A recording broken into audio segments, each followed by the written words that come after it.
subscribe to our videos so that more people can hear the Word of God.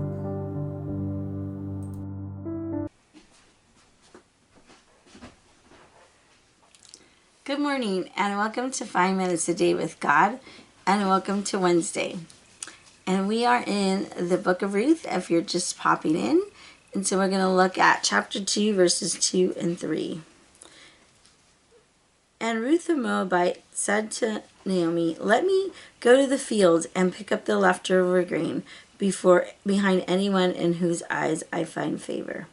Naomi said to her, "Go ahead, my daughter." So she went out, entered a field, and began to glean behind the harvesters. As it turned out, she was working in a field belonging to Boaz, who was from the clan of Elimelech. All right, so let's look at this. Let's look at the history of what gleaning is all about.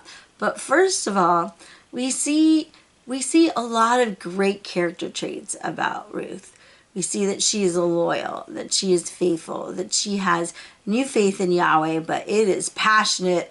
I'm going to go wherever you lead me, Yahweh, right?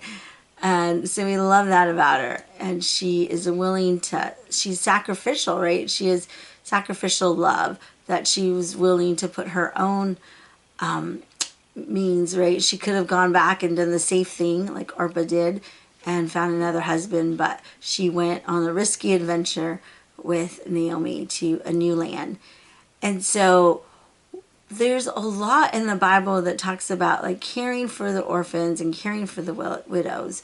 So you would think like these two widows who just came back, you think that people would just be dropping off casseroles, right, to take care of them. But Ruth doesn't leave it for someone else to take care of them. She's like, I need to work, right? I need to do something to care for us so that we don't starve. So in this system, this was kind of God's welfare system for the widows and the foreigners and the orphans. So he had this law, and it was the gleaning law. And what it was is that this was an agrarian society, right? So most of them had fields. They were farmers. They harvested. In this area, it was a lot of wheat and grain, barley, that sort of thing. And so let me tell you the different stages first that would happen in a harvest. So they would have you've seen like paintings, or maybe you've driven through farms and you've seen like the stalks of wheat that are really high. And so the first stage would be men. The hired men would go out. So the landowner would hire men, and they would go out and they would grab the stalks that were standing, right? And they would grab them with one hand and they would cut them off on the base with a sickle. And then they would lay those stalks on the ground. So they would just go throwing, just cutting, dropping, and just going through the fields. So that's the first stage of harvesting, right? And then the next stage would be the female workers. They would gather the stalks that were left at the cup, and they would put them into bundles, and they would be carted to the threshing floor where raw kernels of grain were separated from the husk. Okay, so then the women would grab it, they would put them in the bundles, and then later on, when they harvest it on the threshing floor, then they would take the kernels out.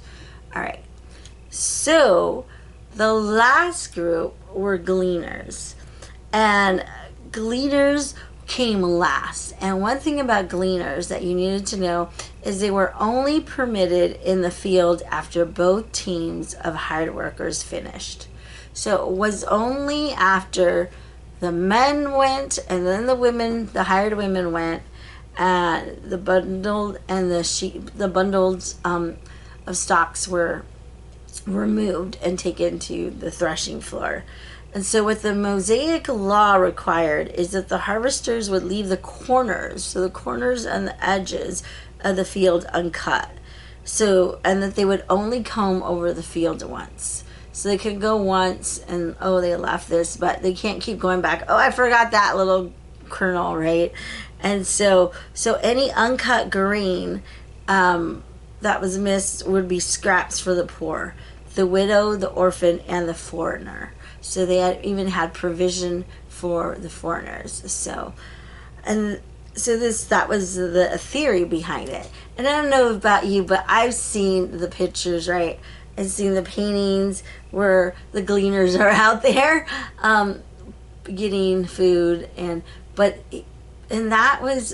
that's what God provided, and that was the spirit of the law, is He wanted to provide food for the poor, for those that were marginalized. Now the reality was that it wasn't so beautiful. The reality was, because we're sinful, broken people, that there was a lot of poor, and there was a lot of widows or foreigners or orphans, and so they would fight amongst themselves. And if you think, like, if you were someone that was strong and maybe young, and you could like push down like the older widow or something, right? And you could run faster and get more food. And so lots of times they would come back hungry. Like, they wouldn't be able to really glean everything because there was competition amongst the other gleaners. And the other thing, because there was men out there gleaning, and there was a lot of times where women were super vulnerable, and they would be harmed. And so it was very, very risky for a woman to go alone, a young woman. She was risking her life, basically, her well-being, and she could come back with nothing, right? And so that was the downside of gleaning. But what I love about this, it says, Ruth happened into Boaz's field, who is a relative of Abimelech. And so here we see the hand of God, that this was not happenstance, right? This is a divine appointment. And I really believe in divine appointments. I remember when I was doing club ministry in the public schools, before I went on campus, I would always pray for divine appointments. And I would just run into these random kids, and I would say, "Oh, what are you doing right now?" And they would come to club with me, right? And I would just say, "God, lead me to the kids that are hungry, that don't know you and need to know you." And so that this was a divine appointment, that it was not a coincidence. This is God's loving hand of protection and providing for His fam, for Ruth and for Naomi. So, the story's getting good. Come join me tomorrow as we go deeper into the story. Have a good day, and remember, 5 minutes in the Word can change your life.